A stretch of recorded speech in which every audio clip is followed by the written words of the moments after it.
दावा करते हैं कि हम बिजली देंगे गांव में। एक गांव पूरे हरियाणा के अंदर बता दीजिए जहां 24 घंटे बिजली आती है। लेकिन आप जब थोपने पे आते हैं तो बेजा टैक्सेस अलग अलग तरीके से कमाई के जरिए अपने बना रखे हैं। और दूसरा कि जो सरपंचों के साथ सरकार का व्यवहार है, जो एक तरफा तरीके का कम्युनिकेशन सरकार करना चाहती है कि हम ये कर रहे हैं, अगर इसमें आप मानते हैं, इस प्रस्ताव को आप मानते हैं तो ठीक है, वरना अपने घर जाइए। इस तरीके का व्यवहार लोकतंत्र में एक्सेप्टेबल नहीं है। सरपंचों के साथ सम्मान का व्यवहार होना चाहिए। उनको आमने सामने बिठा के बीच का रास्ता निकाला जाना चाहिए, जिसमें सरपंच भी संतुष्ट हों, जिसमें सरकार भी अपनी बात कह सके।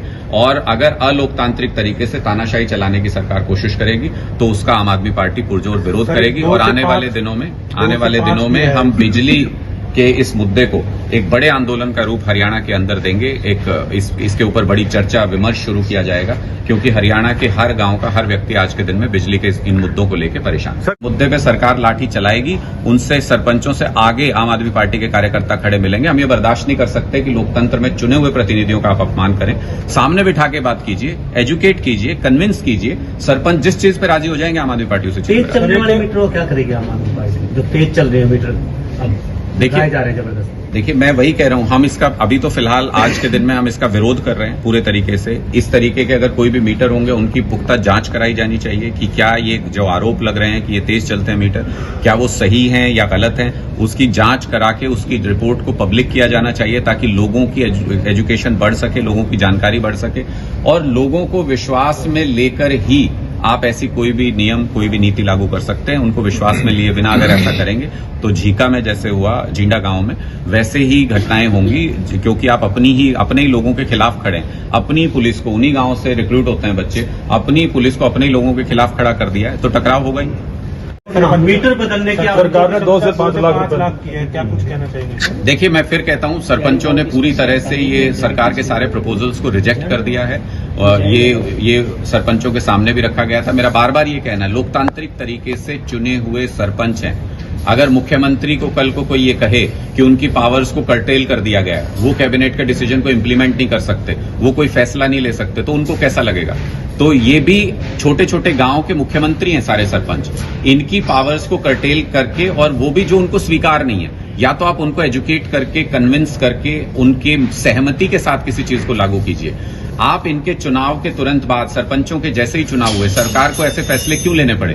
क्योंकि गांव के लोगों ने बीजेपी से संबंधित किसी व्यक्ति को, उनका झंडा उठाने वाले किसी व्यक्ति को सरपंची की दहलीज नहीं चढ़ने दिया। सुपड़ा साफ कर दिया गांव के लोगों ने बीजेपी का। उससे बौखलाए हुए भारतीय जनता पार्टी के नेता और मुख्यमंत्री ये तानाशाही रवैया अपना रहे हैं। उसका बदला ले रहे हैं सरपंचों से। वरना चुनाव से पहले बताते कि क्या क्या उनके अधिकार होंगे, और उसके बाद कहते कि इन अधिकारों पे चुनाव लड़ रहे हैं, आप लड़िए, जिसका मन करता है, जिसका मन नहीं करता मत लड़िए। मैंने बहुत स्पष्ट तौर पे कहा है कि जो नए मीटर जो चल रहे हैं, गांव के लोगों को ऐसा संदेह है कि वो मीटर तेज चलते हैं, और जब तक पुराने मीटर फॉल्टी नहीं है तो उनको रिप्लेस करने का कोई ग्राउंड ही नहीं बनता है। पुराने और नए मीटर क्या होता है? इसका मतलब पुराने मीटर गलत थे क्या? सरकार ने पुराने मीटर गलत लगवाए थे क्या? अगर वो सही थे तो जब तक वो चल रहे हैं, चाहे वो 10 साल चले, 20 साल चले, तब तक उनको चलने देना चाहिए। और जब वो खराब होंगे तभी नए मीटर लगाए जाने चाहिए। अगर सरकार नए मीटर थोपती है जबरदस्ती, इसका मतलब उनकी कंपनी के साथ सेटिंग है। वो उसके जरिए कंपनी के मीटर बिकवा के पैसा, कंपनी को लाभ पहुंचाना चाहते हैं और लोगों की जेब से पैसा निकालना चाहते हैं। मैं तो ये पहले ही कहता हूं कि ये सारे एक ही थैली के चट्टे बट्टे हैं। जितना कांग्रेस है, बीजेपी है, इनेलो है, जेजेपी है, ये सारे राजनीति में क्यों आते हैं? ये सारे लोगों को लूट के अपनी जेबें भरने के लिए राजनीति में आते हैं। आम आदमी पार्टी के, आपने मीटर बदलने की बात कही, मैं तो कह रहा हूं कि 80% लोगों को आज के दिन में पंजाब में और दिल्ली के अंदर जरूरत ही नहीं पड़ती है कि किसी तरीके का बिल भरा जाए। पुराना मीटर लगाइए, नया मीटर लगाइए, 200 यूनिट 300 यूनिट फ्री है आपकी। तो मुझे लगता है कि जो जनप्रिय जो नीतियां हैं उनको लागू करके लोगों की सहमति से आज के मॉडर्न वर्ल्ड में विकास किया जा सकता है, देश को तरक्की की तरफ ले जाया जा सकता है। उनके खिलाफ अगर सरकारें खड़ी हो जाएंगी, लोगों की चुनी हुई सरकारें, तो फिर देश का नुकसान होगा। अरविंद केजरीवाल जी ने कल भी कहा कि हमको एक साइंटिफिक और पढ़े लिखे तरीके से देश को आगे ले जाना होगा। अगर हम अनपढ़ तरीके से, अगर हम लोकतंत्र के खिलाफ चल के, अगर हम लड़ाई करके अपने ही लोगों के साथ, आपको लगता है कि देश का भला हो सकता है, तो ऐसे देश का भला नहीं हो सकता, ना प्रदेश का भला हो सकता। यही सब कारण है। इन सब पैसा बटोरने की नीतियों के बावजूद हरियाणा के ऊपर 3 लाख करोड़ का कर्जा है।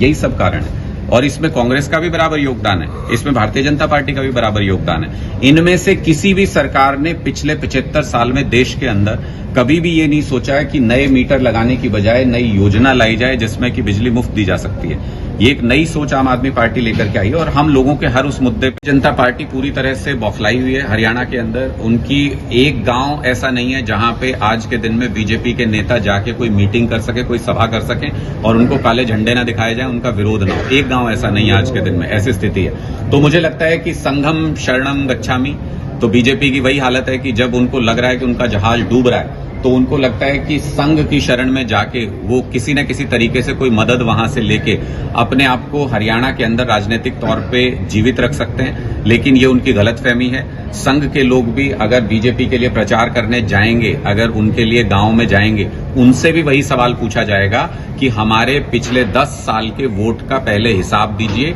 उसके बाद आपकी गांव में एंट्री होगी। ये सबके साथ जो भी भारतीय जनता पार्टी के साथ खड़ा होगा उसका सुपड़ा साफ होगा। इस बार जेजेपी भारतीय जनता पार्टी के साथ खड़ी है, खाता नहीं खुलेगा जेजेपी का, जमानतें जब्त होंगी। अगर और कोई भी खड़ा होगा, मैं तो संघ को ये राय देता हूं कि एक देशव्यापी संगठन है, उनको बच के रहना चाहिए। अगर अपनी इमेज बचानी है, भारतीय जनता पार्टी की इमेज तो खत्म हो चुकी है।